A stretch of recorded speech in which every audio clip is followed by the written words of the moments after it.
Alright, we're going to make some micarta handles and a kydex sheath for this knife right here. And it's going to look like this when we're done. Alright, so the Gerber right here, I love this knife and I would use it more, but the handles are a little bit thin and it doesn't feel good in my hand. So the first thing I did was take the handles off, and luckily these came with easy to remove torque screws. So once the handles are removed, you're going to want to tape the blade. You don't want to cut yourself. This will make it easier to trace out the outline of the blade shape and the handle so that you get a nice good fit for your micarta scales.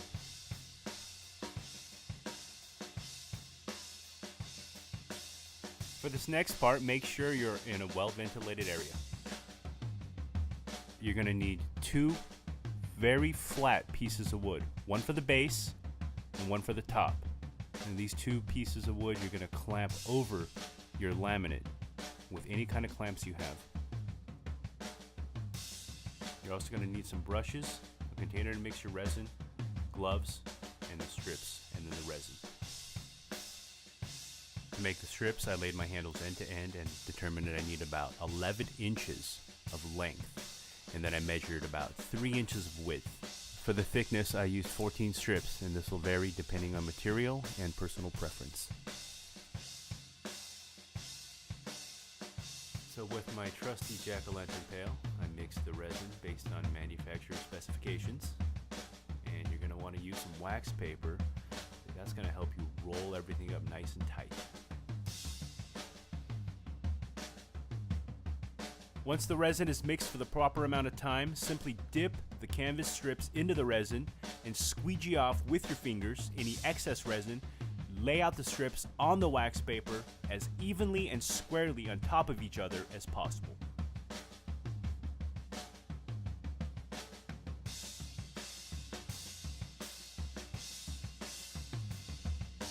Once the strips are laid out, you're going to want to fold over the wax paper one side to the other and then clamp it down really, really tight.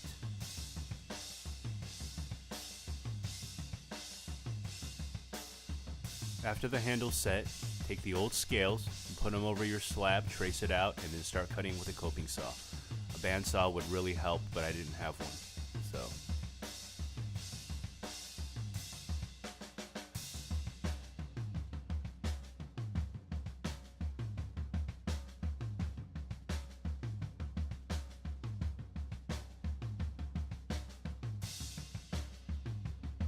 Once the rough shape is cut out, now I'm going to double check to make sure I haven't overcut, and then I'm going to mark the holes for the handle screws.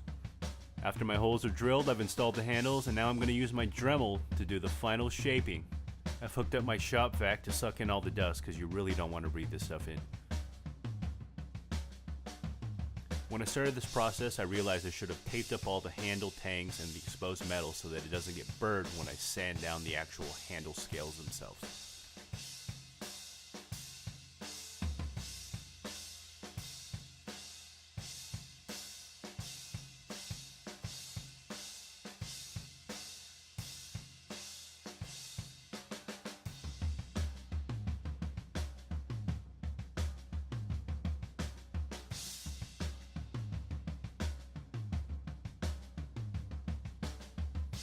To finish the process, I hand sanded everything.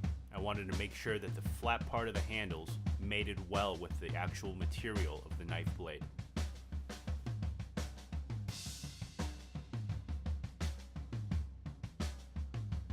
With the final sanding finished, I just put everything together.